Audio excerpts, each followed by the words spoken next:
డబ్బులు తీసుకెళ్తే నేను తీసుకెళ్ళాలి, లేకపోతే నువ్వు తీసుకెళ్ళాలి. ఏమన్నావు? తీసుకెళ్తే నువ్వు తీసుకెళ్ళాలి, లేకపోతే నేను తీసుకెళ్ళాలి. ఇంకెవరు తీసుకెళ్తారా? మనలా ఉన్న ఇంకోటి తీసుకెళ్ళుంటే. ఏంట్రా నువ్వు చెప్పేది? నువ్వు బ్రతుకున్నట్టే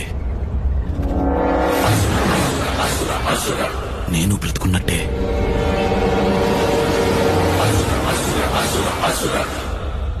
జై కూడా బ్రతికే ఉన్నాడంటావా? జై కాదు, రావణ్ మహారాజ్ బోల్. ఆ రావణుణ్ణి సంపాలంటే సముద్రం దాటాలా? ఈ రావణుణ్ణి సంపాలంటే సముద్రం అంత ధైర్యం ఉండాలా? ఉందా?